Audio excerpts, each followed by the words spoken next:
जय जगन्नाथ। मु राजू सार पुणी थे मो यूट्यूब चैनल राजू सार ओडिशा स्कूल एकेडमी को आपण मानक स्वागत। आज एक नुआ लेसन प्लान ये हूँ बहुश्रेणी पंचपदी लेसन प्लान। यही परिप्रेक्षी में मुझे प्रथम तृतीय और चतुर्थ श्रेणी को जुग्म क्लास रूपे नहीं।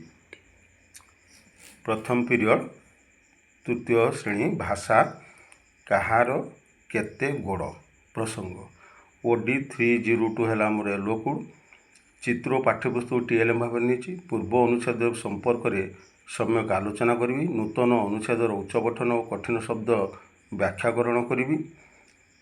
पिलामानंक द्वारा व्यक्तिगत उच्चपठन करी।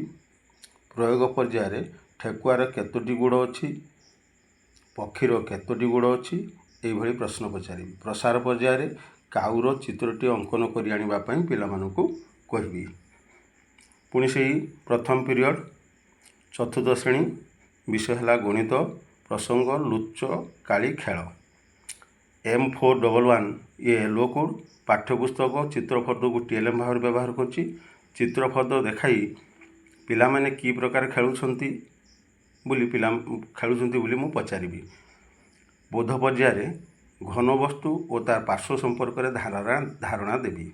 अभ्यास पर्याय इटार केतोटी पार्श्व अच्छी तुमे इटार केउ पार्श्व देखुच आदि प्रश्न करी। प्रयोग पर्यायर इटा भली पार्श्व थिबा वस्तुगुड़िकर नाम लेख। प्रसार पर्याय एक इटार चित्र अंकन करी आण। यापर आसुची तृतीय पीरियड द्वितीय पीरियड तृतीय श्रेणी विषय है परिवेश प्रसंग है परिवार और बंधुबांधव। एलो कोड E303 पाठ्यपुस्तक को टीएलएम रूपे व्यवहार कराई। तुम परिवार रे किए सब अच्छा पिला प्रश्न पचारि। परिवार कार्य और गठन विषय में धारणा देवी। अभ्यास पर्यायर तुम परिवार वयस्क व्यक्ति किए तुम परिवार मूल सदस्य केते यही प्रश्न करी। प्रयोग पर्यायर तुम परिवार तुमको किपरि साहाय्य करे दल में आलोचना करने निर्देश देवी। तुम परिवार को आसुवा बंधु बांधव मानक एक नाम तालिका करने पिला मानकु निर्देश देवी। यही समय चतुर्थ श्रेणी सार देखु पुणी गणित आसी माने आमर प्रथम पीरियड गणित पुणी चतुर्थ प्रथम पीरियड गणित चतुर्थ श्रेणी पुणी द्वितीय पीरियड गणित चतुर्थ श्रेणी से से जगार डू मराई। आपड़ से दुईटाक पीरियड गणित क्लास ने। यहाँ आसुची तृतीय पीरियड प्रथम द्वितीय पीरियड सरीगला। तापर आसला तृतीय पीरियडर तृतीय श्रेणी है परिवेश। देखु सार आम परिवेश तृतीय श्रेणी द्वितीय पीरियड अलरेडी कभर कर सारी तेणु से जगार मु डू करिकी शेष पर्यंत जाइए। तृतीय पीरियड किंतु चतुर्थ श्रेणी तांकर विषय हूँ परिवेश प्रसंग है एकत्रवास E414 एलो कोड पाठ्यपुस्तक टीएलएम भाव में व्यवहार कराई। अभ्यास अदिति पर्यायर बही रे अभ्यास कार्य संबंध में पिलामानंकु सूचना देवी। तुम विद्यालय रे भिन्न भिन्न कार्य करुवा व्यक्ति कार्य विषय वर्णना करने कहबी। पृष्ठा 15 थिबा प्रहेलिका गुड़ी को समाधान करने निर्देश देवी।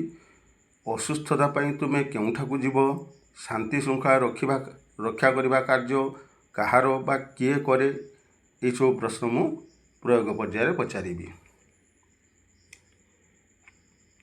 यहाँ पर चतुर्थ पीरियड तृतीय श्रेणी विषय है गणित प्रसंग द्विशतक M301 एलो कोड पाठ्यपुस्तक काठी और नंबर कार्ड को टीएलएम भाव में व्यवहार कर नंबर कार्ड देखाई शतक संख्यार सूचना देवी। पिला मानंकु खोला काठी दे 10 टिकिया बिड़ा एमती 10 टी करने को कहबी और शतकर धारणा देवी। पृष्ठा 19 प्रश्न 1 शून्य स्थान पूरण करने कहबी। सार देखु मुझे गोटे संख्या रेखार चित्र काटी। यही संख्या रेखार भिन्न भिन्न संख्या मिसाई 100 कर पिला माने 70 युक्त 30 कर 100 करेंगे कि 80 युक्त 20 एमती भिन्न भिन्न उपाय से 100 जोगफल में पहुँचे। तुम मनरु भिन्न भिन्न संख्या को मिसाई 100 तैयारी कर। ये हूँ प्रसार। पुणी से सार चतुर्थ पीरियड चतुर्थ श्रेणी जेहेतु आम जुग्म क्लास କଳା ନେଇଛି, ଫ୍ରୋଟେଜ୍ ହେଲା ତାର ବିଷୟବସ୍ତୁ, C15 ହେଲା ତାର ୟେଲୋ କୋଡ୍, ପାଠ୍ୟପୁସ୍ତକକୁ TLM ଭାବେ ବ୍ୟବହାର କରାଯାଇଛି। ଫ୍ରୋଟେଜ୍ ବିଷୟରେ ସୂଚନା ଦେବି, ଫ୍ରୋଟେଜ୍ର ଅଙ୍କନ ପ୍ରଣାଳୀ ବୁଝାଇବି, ଯେକୌଣସି ଏକ ପୃଷ୍ଠ ଉପରେ କାଗଜ ରଖି ଫ୍ରୋଟେଜ୍ ଅଙ୍କନ କରି ପେନସିଲ୍, ରଙ୍ଗ ପେନସିଲ୍ ଯାହା ଥିବ ଘଷିବେ, ତାର ଅଟୋମେଟିକାଲି ଚିତ୍ର ଆସିଯିବ। ଭିନ୍ନ ଭିନ୍ନ ପୃଷ୍ଠ ଉପରେ କାଗଜ ରଖି ଫ୍ରୋଟେଜ୍ ଅଙ୍କନ କରିବା ପାଇଁ ପିଲାମାନଙ୍କୁ ନିର୍ଦ୍ଦେଶ ଦେବି। ଏହାପରେ ସାର୍ ଆମର ଆରମ୍ଭ ହେଉଛି ପଞ୍ଚମ ପିରିୟଡ଼ ତୃତୀୟ ଶ୍ରେଣୀ, ବିଷୟ ହେଲା କଳା ଶିକ୍ଷା, ପ୍ରସଙ୍ଗ କ୍ରିୟାକଳାପ 2, C12 ୟେଲୋ କୋଡ୍। ବିଭିନ୍ନ ବସ୍ତୁର ମଡ଼େଲ ମୁଁ TLM ଭାବରେ ବ୍ୟବହାର କରିଛି। ମଡ଼େଲ କିମ୍ବା ବସ୍ତୁ ଦେଖାଇ ସେଗୁଡ଼ିକର ନାମ ପଚାରିବି। ତୁମେ ଦେଖୁଥିବା ଯେକୌଣସି ବସ୍ତୁର ନାମ ଓ ତାର ଆକାର କୁହ। ଇଟାର ଚିତ୍ରଟି ଅଙ୍କନ କରିବାକୁ ପିଲାମାନଙ୍କୁ ନିର୍ଦ୍ଦେଶ ଦେବି। ଅଙ୍କନ କରିଥିବା ଚିତ୍ରରେ ରଙ୍ଗ ଦେବାକୁ କହିବି। ତୁମ ପସନ୍ଦର ଯେକୌଣସି ବସ୍ତୁର ଚିତ୍ରଟିଏ ଘରୁ କରି ଆଣିବା ପାଇଁ ପିଲାମାନଙ୍କୁ ନିର୍ଦ୍ଦେଶ ଦେବି। ସେଇ ପଞ୍ଚମ ପିରିୟଡ଼ ଯୁଗ୍ମ କ୍ଲାସ୍ ଚତୁର୍ଥ ଶ୍ରେଣୀ, ବିଷୟ ଭାଷା, ପ୍ରସଙ୍ଗ ନକଲି ହୀରା, OD401 ହେଲା ମୋର ୟେଲୋ କୋଡ୍। ପାଠ୍ୟପୁସ୍ତକ TLM ଭାବରେ ବ୍ୟବହାର କରାଯାଇଛି। ପୂର୍ବ ଅନୁଚ୍ଛେଦର ପୁନଃଆଲୋଚନା କରିବି। ନୂତନ ଅନୁଚ୍ଛେଦକୁ ଉଚ୍ଚ ପଠନ କରି କଷ୍ଟ ଶବ୍ଦ ଲେଖିବି ଓ ବ୍ୟାଖ୍ୟା କରିବି। ପିଲାମାନଙ୍କୁ ଉଚ୍ଚ ପଠନ କରିବାକୁ କହିବି ଓ ନିରୀକ୍ଷଣ କରିବି।